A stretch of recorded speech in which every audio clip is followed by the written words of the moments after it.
Muito bem, estamos ao vivo na nossa meditação de terça-feira. Já estou testando aqui o vídeo, testando o áudio. E você que conseguiu chegar aí, se você está me ouvindo, eu só preciso que você dê um ok aí, um like, ou avisa que não está me ouvindo. Você que está chegando, está me ouvindo o suficiente?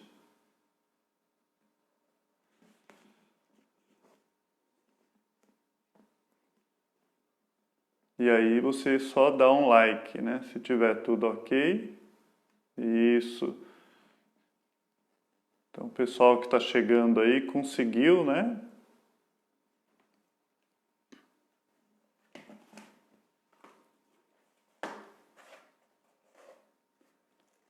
Ótimo, Denivaldo também chegou, a Camila, Clarinha, o pessoal está chegando, né?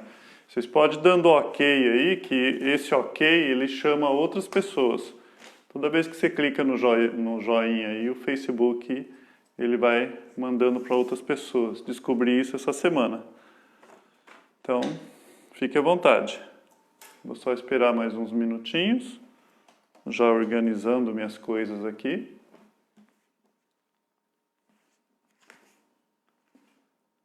E logo nós iremos meditar essa pequena meditação de terça-feira, né?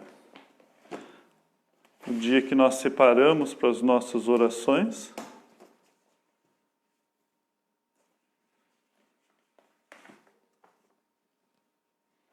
Você que já chegou, se você quiser aí abrir a sua Bíblia, lá em Filipenses capítulo 3, é a pequena meditação nossa, né? Filipenses capítulo 3. Eu vou diminuir um pouco de luminosidade nos meus olhos aqui.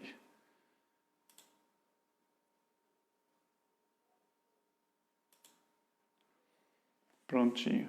Deixa eu ver. O Alder também chegou, o Fernando. Vocês podem dando ok aí, viu? A Malu, pode dando ok, porque o ok, esse joinha aí, ele chama os outros, ele vai, o Facebook vai mandando para outros, né? Quanto mais like vocês der aí no início, é bom. Pois durante não precisa. Está aí. Eu acho que a maioria chegou e estão me ouvindo, né? Muito bom. Você que quer me acompanhar com a sua Bíblia, eu vou estar trazendo um texto de Filipenses capítulo 3. Isso. Muito bom. Agora sim, acho que chegou, né? Eu saúdo a todos na graça, na paz do nosso Senhor Jesus Cristo. Estamos aí, mais um dia de comunhão virtual, de oração. E fazíamos isso lá na Ebenezer e passamos a fazer nos nossos lares e tantas histórias, né? Tantas respostas de oração, ou de orações que nós fizemos. Tem um caderninho. Eu até pensei em pegar o caderninho e ler algumas coisas, mas por ser aberto ao vivo e público, eu não me vi no direito de, às vezes, passar algo que é de particularidade dos irmãos, né? Eu não senti essa liberdade. Mas o caderninho nosso de oração conta muita história daquilo que Deus já fez para conosco, tem feito. Muitas vezes chegamos cansados do trabalho, chegamos lá com uniforme. Quando era na igreja eu percebia isso também, né? Pessoas passavam lá, mas esse tempo é um tempo que nós devemos nos esforçar a ter. Nós aprendemos que o nosso grau de intimidade com Deus é exatamente a quantidade que você deseja ter nesse momento, né? Nós podemos ter mais ou menos intimidade com Deus, podemos nos esforçar para isso. E eu vou estar falando um pouco mais sobre isso essa noite. Mas antes eu quero orar, né? Pedir para nosso Deus. Ele diz que sem mim nada podeis fazer, e nós sabemos que não podemos. Pai, obrigado. Obrigado por cada vida que está assistindo, cada pessoa nesse momento que está me ouvindo e outras que me ouvirão. Pai, obrigado. E mesmo em momentos de pandemia, momentos de, às vezes, tristezas e dificuldade, isolamento, doenças e morte, ó Pai. O Senhor acalenta nossos corações através da Sua palavra. Ó Deus, nada sou, nada somos diante da Sua grandeza. Por isso, apenas, ó Pai, usa-me como um instrumento Seu. Nada sou. Não foi eu que escrevi o que temos em mão, mas foi o Senhor que revelou a nós. Abra nossos corações, te suplicamos, nós cremos no poder do Espírito Santo. E é Ele quem fala conosco agora. Eu te agradeço em nome do seu Filho Jesus. Amém e amém. Eu acho que você escutou aí uma vibração, não é? Eu vou tentar ao vivo, deixa eu ver se ele permite. Permite. Isso. Existe alguma coisa aqui chamada não perturbe. Espero que não derrube todo mundo, né? Vamos ver. Não derrubou? Vocês estão aí ainda? Ótimo. Porque se eu não fizer isso, vai ficar aí vibrando e atrapalhando, né? Filipenses capítulo 3, a meditação que eu trouxe para os irmãos essa noite. O verso 1 diz assim: quanto ao mais, meus irmãos, ou irmãos meus, alegrai-vos no Senhor. A mim não me desgosta, e é segurança para vós outros que eu escreva as mesmas coisas. O verso 2. Acautelai-vos dos cães, acautelai-vos dos maus obreiros, acautelai-vos da falsa circuncisão. Tem uma versão mais antiga que fala dos mutiladores da carne. Porque nós é que somos a circuncisão, nós que adoramos a Deus no Espírito e nos gloriamos em Cristo Jesus e não confiamos na carne. Bom, essa noite eu quero falar um pouquinho sobre conhecer a Deus. Há uma grande diferença entre conhecer a Deus e conhecer sobre Deus. Conhecer a Deus e conhecer sobre Deus. Algumas pessoas, elas podem conhecer muito sobre Deus, a respeito de Deus, mas talvez bem pouco sobre o Deus a quem ela serve. E eu quero usar esse contexto de Paulo aqui e trazer rapidamente aí duas linhas de raciocínio. A primeira é o que nos impede de conhecer a Deus, e o segundo ponto, o que fazer para a gente conhecer um pouco mais esse nosso Deus. Nas minhas anotações aqui, né, no meu caderninho mágico, a primeira coisa que eu anotei foi o seguinte: como que eu estudo a Bíblia? Você tem a Bíblia aí na sua mão, né? Está aqui a minha, você deve ter a sua na sua casa. E se você estuda, como que você olha para isso que você tem em mãos? Essa preciosidade que Deus nos deu. E a forma como você vai para as Escrituras faz toda a diferença na forma como que você tem essa comunhão com Deus. E nós sabemos que esse é um problema do homem, a falta e a quebra de comunhão com Deus que aconteceu lá no Éden. Nós sabemos que Adão morreu e não viu essa comunhão sendo restabelecida. Adão tinha comunhão com Deus todos os dias. A Bíblia diz que na viração do dia Deus o visitava. E ele pôde experimentar da verdadeira comunhão ali com Deus, algo que nós temos hoje através do Espírito Santo. Haverá um dia que nós conheceremos a Deus da forma como Ele nos conhece. Mas hoje nós temos algo que eu costumo dizer que é muleta, que é a nossa fé.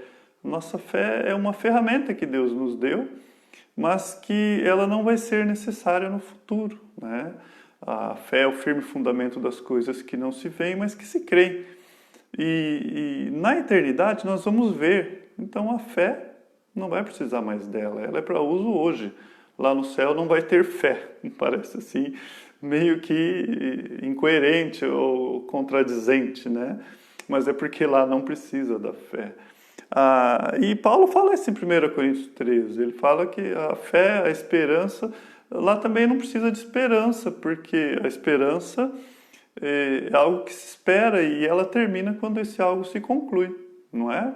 Você espera, chegou. E lá chegou. Não vamos mais esperar novos céus, novas terras. E Paulo fala lá em 1 Coríntios 13 que o que permanece é o amor. O amor é que permanece. Então, a comunhão do homem com Deus é tão importante que Deus ele envia o seu Filho para quê? Para resgatar essa comunhão que nós perdemos. Desde o início lá. Então, imagine na viração do dia, no day after, o dia após a queda, como que foi para Adão? Quando ele olhou o cair da tarde, não viu mais Deus vindo. Que dia terrível, né? Que dia triste. E lembrar de tudo que ele fez, a questão do preço do pecado. E a partir de então, começa todo um processo de Deus restaurar essa comunhão, a qual você vê lá em Apocalipse, pessoas de toda língua, povos e nações adorando, digno é o Cordeiro que foi morto. E esse Cordeiro foi que nos colocou diante de Deus em comunhão novamente, Jesus Cristo. O resto da Bíblia é para escrever isso, né? Quando você chega lá na Arca da Aliança, por exemplo, a arca, dentro da arca, simbolizava a presença de Deus, mas em cima da arca tinha os 2 querubins, que lembrava aquelas pessoas, os hebreus, dos querubins que impediram Adão de poder entrar novamente na presença de Deus. Então, através da história, do tempo e desse projeto magnífico de Deus, ele veio resgatando essa comunhão, né? E nós já podemos ter essa comunhão hoje, não da forma como nós teremos lá no céu, mas nós já podemos desfrutar da presença de Deus hoje. Isso é real e isso é possível. A morte de Cristo proporcionou isso. Nós poderíamos entrar no Santos dos Santos, lá no Velho Testamento? Não poderíamos, né? Apenas um homem podia. Agora nós podemos, porque Jesus morreu, o véu se rasgou e nós não precisamos mais ter medo. E a palavra de Deus fala que nós podemos entrar com ousadia na presença desse nosso Deus. E a primeira coisa que nos impede, muitas vezes, de usufruir essa presença divina, a presença de Deus na nossa vida, de caminhar com Ele, é a religião. Por religião, entenda-me, o homem querendo buscar a Deus. O Evangelho é Deus buscando o homem. A religião, ela pode até, às vezes, ter obras sociais e pôr uma roupa nova no homem. O Evangelho põe um homem novo na roupa. É diferente, né? E a palavra de Deus vem e nos ensina essa liberdade que Deus nos deu. E essa liberdade nele. Liberdade de cultuar, de louvar. E Paulo, no início da igreja, ele já começou a ter problemas com isso. Por isso que nós lemos no verso 2, ele fala, olha, acautelai-vos dos falsos mestres, dos maus obreiros, né? Eu costumo dizer que quando a Bíblia fala falsos mestres, eles são falsos, mas são mestres. Eles ensinam. E essas pessoas estavam ensinando lá, ensinando errado, mal obreiros. Da falsa circuncisão, né? Lá em Romanos, Paulo fala da circuncisão do coração agora. E Paulo usa o termo daqueles que se mutilam, né? Aqueles que marcam a carne, ou seja, eles tinham uma referência externa de adoração e não interna. Eles queriam mostrar por fora, né?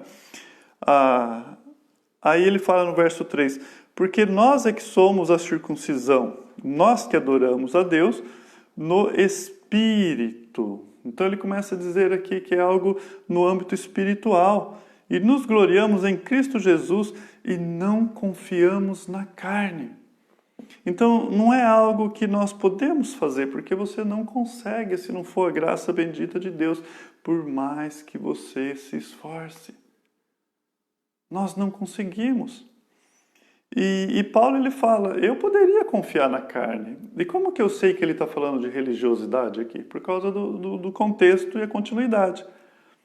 Ele fala assim, bem que eu poderia confiar também na carne, se qualquer outro pensa que pode confiar na carne, eu ainda mais, o verso 4. Paulo está falando, bom, vocês querem falar de religião? Eu vou falar para vocês um pouquinho de religião. É isso que vocês querem? Porque eu entendo muito bem sobre religião. E ele vai falar. Circuncidado ao 8º dia, né? Ele fala, espera aí, mas vocês estão falando sobre circuncisão? Eu também sou. Eu fui circuncidado ao 8º dia. Da linhagem de Israel, uma coisa era alguém falar assim, eu sou judeu. Outra coisa era alguém encher o peito e falar, eu sou um israelita. Israel, nós sabemos o significado. Isra, Deus luta. El, Deus, né? O nome de Jacó sendo trocado. Então, quando ele falava, eu sou um israelita, né? Da tribo de Benjamim. Existia um certo orgulho de ser da tribo de Benjamim, porque era a única tribo, Benjamim foi o único nascido na terra prometida. Então, quando ele falava, olha, aqui eu sou um filho de Benjamim, da tribo de Benjamim. Hebreu de hebreus. Ele não está falando aí da nacionalidade dele. Ele está falando, eu sou professor. Eu ensino esses hebreus. Quanto à lei, fariseu. E aí atentava para a mente desses que vinham com essa questão da circuncisão em meio ao cristianismo, misturando o judaísmo ao cristianismo. Ele fala, olha, fariseu de fariseu. Eu não vou abrir muito, senão o tempo não me permite, né? Quanto ao zelo, perseguidor da igreja. Espera aí, vocês estão querendo zelar pelo judaísmo? Vocês estão querendo zelar pela lei? Eu persegui a igreja. Nós sabemos a história de Estevão, consenti na morte. Então, ele sabia. Ele sabia. O que era ser uma pessoa tanto farisaica como zelosa pela obra de Deus. Perseguia a igreja. Quanto à justiça que há na lei, irrepreensível, ele fala, ninguém podia falar nada de mim. Nada de mim. Então esse era o momento em que, se aquelas pessoas estivessem ouvindo, essa carta era lida lá na igreja, Paulo estava preso aqui quando escreveu, e essa carta estava sendo lida na igreja, e talvez esse fosse o momento que as pessoas fossem aplaudir. Paulo, é isso aí mesmo, né? Você, Paulo, tem todos esses adjetivos, né? Você podia usar esse termo aqui. O seu currículo é perfeito, dá um show. O seu currículo dá um show nesse povo aí.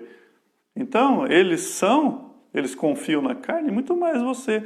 Mas aí Paulo ele joga um balde de água fria. No verso 7. Mas o que para mim era lucro, isto considerei perda por causa de Cristo. Então agora, o que Paulo está fazendo? Ele fala, tudo isso para mim, quando eu conheci a Cristo, mudou. Quando eu conhecia Cristo, eu não passei mais a confiar na carne, na circuncisão, ou de ser da tribo de Benjamim, ser hebreu de hebreu, irrepreensível. Eu parei de confiar em tudo isso. Passei a confiar em Cristo. Sim, o verso 8, né? Deveras considero tudo como perda por causa da sublimidade, né, do conhecimento de Cristo Jesus, meu Senhor. Esse conhecimento aqui é gnosis, é de conhecimento mental mesmo, né?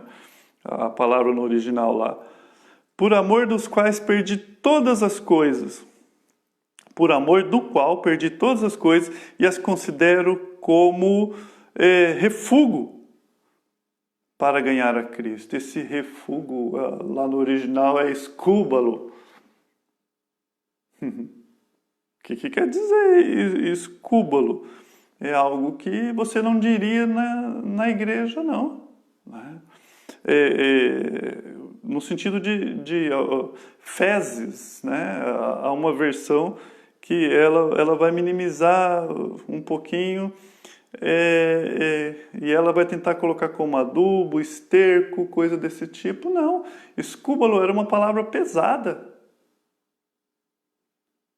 E aí, quando ele era algo que quando ele lesse essa carta e ele falasse assim, e tem mais uma coisa, eu considero tudo como escúbalo, alguém poderia falar, ei, pastor, temos criança no recinto. Basicamente era isso que ele estava falando. Né? Então é refúgio para ganhar a Cristo e ser achado nele, não tendo justiça própria. Opa! Nosso senso de justiça própria. A gente achando que sempre podemos e fazemos e acontecemos. E lembramos de Deus só em extrema necessidade. Enquanto a gente pode, a gente vai fazendo, não é? Então, precisa de uma pandemia global para mim poder orar. Eu gosto de, lá na empresa, no dia dos namorados, né? Eu falo para os meus parceiros lá, eles falam, precisa dar presente. Eu falo, precisa de um mover nacional para você dar um presente para sua esposa. Não pode ser um outro dia. E às vezes nós somos assim com Deus, precisa de algo tão grande, precisa ter alguém doente, precisa... E rapidamente eu quero trazer essa linha de raciocínio para nós. E Paulo, ele fala, olha, considero tudo isso, que esse currículo que vocês acham aí que é bom, como refúgio, né? Agora, e ser achado nele, não tendo justiça própria que procede da lei, senão que é mediante a fé em Cristo. Ele fala, não é a lei, é a fé. A justiça que procede de Deus, baseada na fé, para conhecer. Agora essa palavra conhecer não é aquela que nós vimos lá a primeira, gnosis, não é conhecimento de mente. Você pode pesquisar no original, é gnosco, é diferente. Para o conhecer. Esse conhecimento aqui é de intimidade. Se você procurar essa mesma palavra aqui nas Escrituras, você vai encontrar ela até numa intimidade homem e mulher. De tão grau de intimidade. Paulo fala, eu quero conhecer a esse Deus, a esse Cristo, e o poder da sua ressurreição, e a comunhão dos seus sofrimentos, conformando-me com ele na sua morte, para de algum modo alcançar ressurreição dentre os mortos. Então, a primeira coisa que eu aprendo aqui, eu posso estudar as Bíblias, né? Eu posso ouvir falar de Deus, né? Eu tenho lá a Bíblia em casa, tem várias versões de Bíblias. Não estou estudando a Bíblia, estou estudando as Bíblias, né? Conhecer o grego, amados, ouvir falar é uma coisa, ler sobre é uma outra coisa. Conhecer é algo bem diferente. Eu posso conhecer o vizinho de ouvir falar, mas quanto mais eu me aproximo dele, eu posso ter maior intimidade. Você deixaria o seu filho com o primeiro vizinho que você visse, ou alguém que ia passando em frente à sua casa? De jeito nenhum, porque você não confia. Porque você não confia? Porque você não conhece. Então o conhecimento vai fazer com que você tome decisões e passe a confiar. tanto que você pode confiar como não confiar através do conhecimento. Você fala, não deixo meu filho com aquela pessoa porque eu conheço ela. O que fez a sua decisão foi o seu conhecimento. Então, há décadas pessoas podem estar na igreja ouvindo falar de Deus. Tem uma historieta que diz que 3 pessoas elas morreram junto. Como que foi isso? Só para uma ilustração, isso não acontece na realidade, né? Uma era um historiador, ele escrevia sobre a vida de Cristo, né? E outro era um arqueólogo, né? E o outro era apenas um ajudante. E esse arqueólogo tinha achado uma peça lá que apontava para Cristo e chamou esse historiador, falou, olha, eu estou indo para tirar lá da escavação, você quer ir junto comigo? E você já escrever tudo? Ele, vou junto.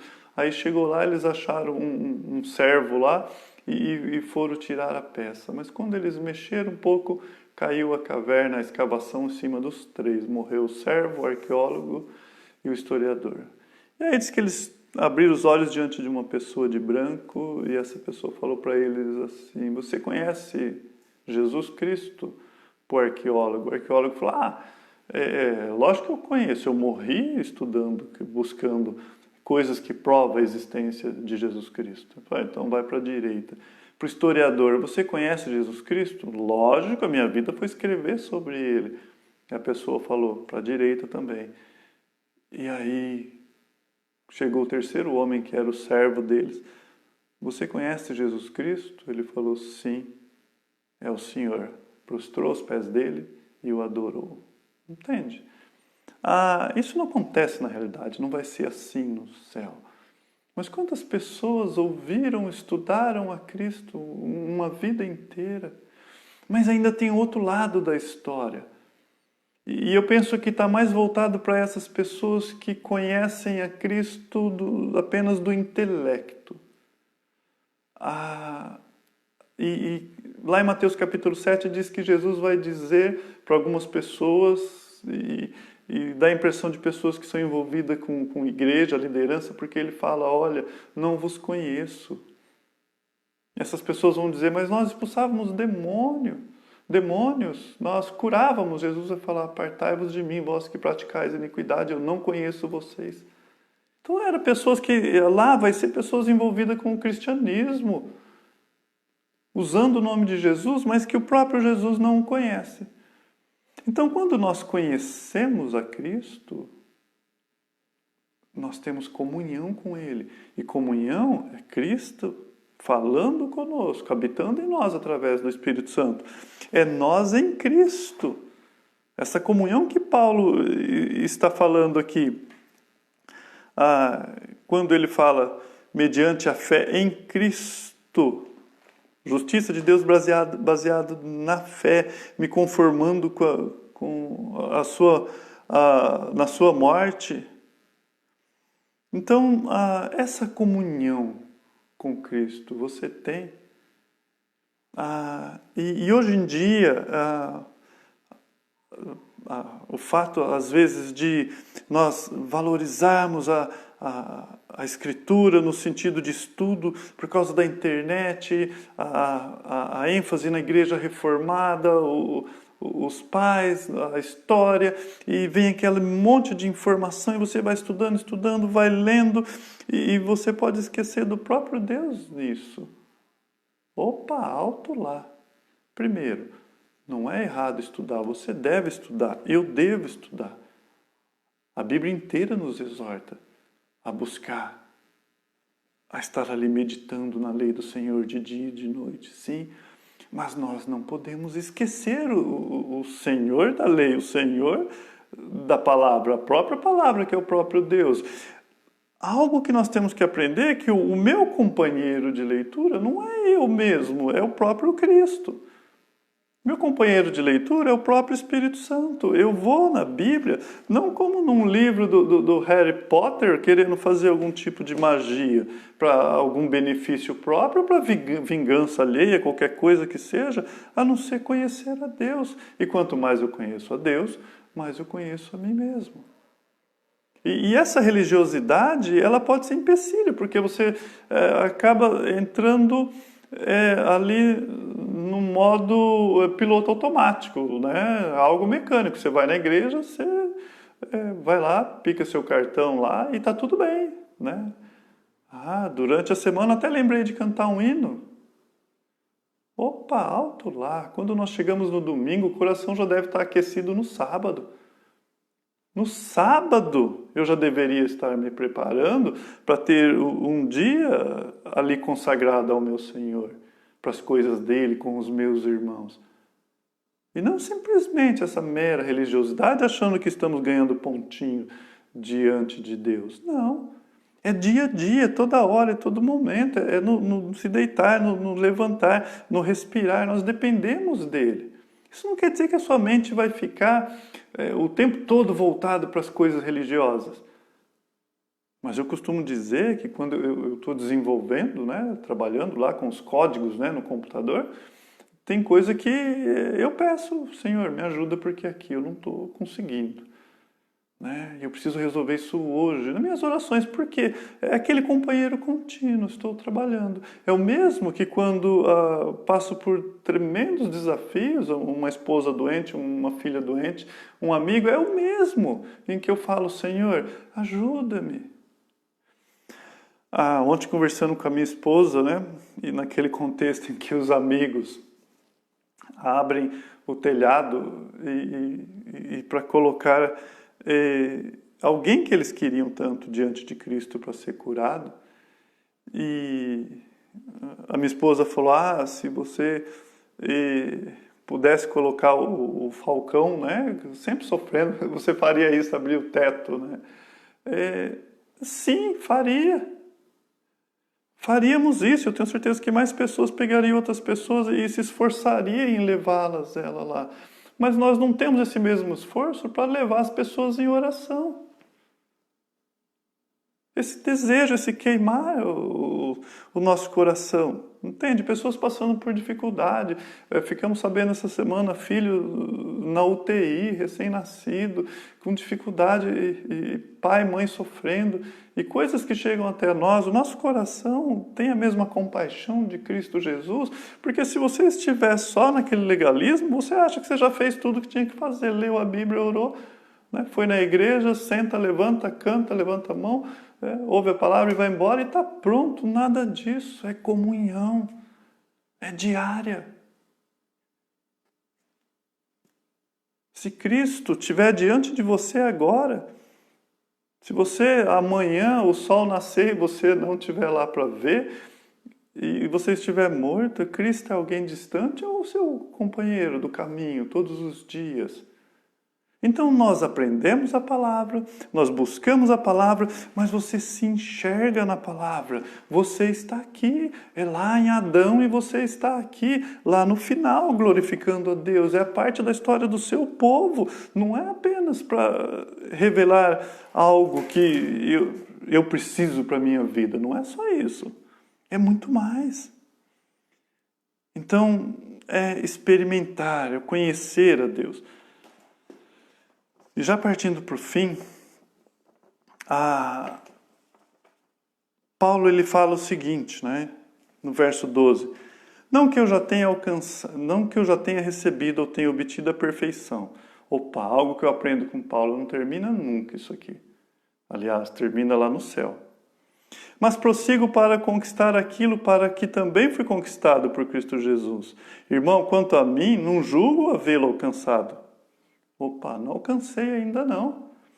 Mas uma coisa eu faço, esquecendo-me das coisas que para trás ficam. Eu não estou baseado na carne, eu não estou baseado no hebreu de hebreu, no fariseu, na circuncisão, de ser tribo de Benjamim, naquilo que eu fiz com Estevão. Não é nisso. Ele não está falando que ele esqueceu, ele está falando que isso daí não serve mais como referencial para ele. Mas uma coisa eu faço, né? Esquecendo das coisas que para trás ficam, avançando para a questão diante de mim estão. Prossigo para o alvo, para o prêmio da soberana vocação de Deus em Cristo. O desejo dele de andar com Cristo. Todos, pois que somos perfeitos, tenhamos esse sentimento. Se porventura pensar de outro modo, também isto Deus vai mostrar para nós, né? O verso 16, todavia andemos de acordo com o que já alcançamos. Então ele vai falando, espera aí, eu não estou baseado na carne, na medida da fé que Deus me deu, ele fala isso lá em Romanos capítulo 12 também, né? Não ambicioneis as coisas altivas, cada um ande segundo a fé que Deus lhe pôs. Ele fala, mas eu continuo avançando, andando, buscando a Deus. Prossigo para o alvo, isso não termina nunca. Então qual é o segredo da comunhão com Deus? Buscar todos os dias. Por que quando nós queremos algo, nós fazemos? Por que quando o estômago ronca de fome, aquilo levanta, faz você levantar, fazer algo? Tenta ficar sem comer. Começa a dar um incômodo, vem o pensamento na cabeça, daqui a pouco você levanta, você senta, você precisa fazer algo. Aquilo é vital, é necessário. É uma força que move você a fazer. Vontade de ir no banheiro, você tem que levantar, você vai lá e faz. Mas a oração, muitas vezes a gente fala, vou deixar para outro dia, vou deixar para segunda-feira começar. E quantas coisas nós somos motivados a fazer, a estudar para ter um bom emprego, a estudar para me tornar mais sábio, para me aparecer entre os homens, não sei lá quais são as motivações. Mas, amados, nós temos uma motivação de buscar a Deus, comunhão com Ele, conhecê-lo. Porque nós amamos a esse Deus. A nossa motivação é o próprio Deus, é o salmista dizendo, é delícias perpétuas conhecer a Deus. Então Paulo, ele fala, olha, uma coisa eu faço, né? Uma coisa eu faço. Quando você lê o Salmo 27, 4... O Davi, ele fala assim, uma coisa eu desejo e a buscarei. Paulo também tinha uma coisa, não era reinos, e a buscarei, é estar na presença de Deus todos os dias, na porta do seu santo templo. Davi também tinha esse desejo de estar com Deus. Então isso tem que brotar do nosso coração. Aquele momento que para tudo, você fala, não, eu vou ter uma exclusiva com Deus aqui. Mas aquele momento que é orar sem cessar, é sem encerrar as nossas orações, mas ao mesmo tempo ter essa dependência de falar com Deus todos os dias. Pai nosso que estais nos céus, Ele nos ensinou, santificado seja o vosso nome, nos ensinou. Começa a sua oração glorificando a Deus. Lembra quem Ele é Deus. Seja feita a sua vontade assim no céu como na terra. Ó Pai, existe um Deus, o nome dele deve ser glorificado, a vontade dele deve ser feita. Em terceiro lugar apenas que você vai dizer, o pão nosso de cada dia nos dai hoje. Lembrando de que ele é Deus e que ele pode dizer sim ou não, porque ele é Deus e que ele vai fazer tudo o que é de acordo com a sua vontade. E existe eu peguei um trecho de um livro do J.I. Packer, é famoso esse livro aqui, né? Ele fala, esse livro é sobre conhecer a Deus, é de 2004. E ele lê assim, e ele escreve assim: para que fomos feitos? Para que fomos feitos? Para conhecer a Deus. Que alvos devemos estabelecer para nós na vida? Conhecer a Deus. O que é a vida eterna dada por Jesus? O conhecimento de Deus. Opa! Começou a ficar mais forte. O que é a vida eterna, essa vida eterna dada por Jesus? O conhecimento de Deus. Esta é a vida eterna, que te conheçam, o único Deus verdadeiro e a Jesus Cristo a quem enviaste. Na oração sacerdotal, João 17, 3, essa é a palavra do próprio Cristo. Qual a melhor coisa na vida que traz alegria, prazer, contentamento acima de todas as outras? O conhecimento de Deus. Jeremias 9, 23 diz assim, e o 24. Assim diz o Senhor, não se glorie o sábio em sua sabedoria, nem o forte na sua força, nem o rico em sua riqueza. Mas quem se gloriar, glorie-se nisto. O quê? Em compreender. E o que mais? Conhecer-me, pois eu sou o Senhor. Não confie na carne, confie em Deus e busque a nosso Deus. Conheça esse Deus, não somente de ouvir falar, mas o conheça Ele verdadeiramente, como a Bíblia nos ensina. Você pode ter uma vida inteira, pode ser salvo, e nesse navio você está comendo bolacha de água e sal que você levou na viagem, que você achou ali que eu sabe tudo e vou levar para essa viagem porque não vou passar fome, e está comendo biscoito ali, sem saber que o navio tem jantar incluso o tempo todo para você lá, e você não está se banqueteando. Por quê? Está confiando em você mesmo. Amém? Terça de oração, nós vamos concluir. Vou orar aqui agradecendo a Deus. E logo após, aqueles que se propõem toda terça-feira, se você não faz isso, pega um tempo. Nós nos reunimos já faz um bom tempo, a nossa igreja, você pode começar a fazer também. Nossa igreja há vários anos, de terça-feira, reúne às 8 da noite. Toda a igreja, né, ela é chamada, convocada a estar se reunindo no lar. Então, quando eu concluir, se você estiver sozinho, você não está sozinho, você sabe disso. Se tiver mais alguém, junte, vai lá e ore. Amém? Pai, obrigado pela sua palavra, te bendizemos, te louvamos. Ó Deus, necessitamos da sua palavra, almejamos conhecê-lo. Ó Pai, mas nós precisamos da doce comunhão, precisamos, ó Deus, do Senhor conosco todos os dias. Nós lemos o seu servo Enoque, andou com Deus. Andou com Deus, ó Pai, isso é comunhão. E chegou um tempo, ó Deus, em que ele andou tanto com o Senhor, que o Senhor o levou para si. Ó Deus, que essa caminhada contigo seja essa realidade da nossa vida, nós estarmos caminhando contigo nesse mundo, amparado e sustentado pela sua palavra. E quando abrimos os olhos, ó Pai, o cenário mudou. Ó Deus, e quando abrirmos os olhos estaremos diante de Ti, conhecendo como o Senhor nos conhece, não mais por espelhos ou por figuras, mas estando diante de Ti. O Deus que nos conduziu, um Deus que permite essa doce comunhão. Obrigado, te agradecemos em nome do Seu Filho Jesus. Amém e amém. Estamos assim terminado essa meditação de terça-feira. Louvado seja Deus. Vamos continuar.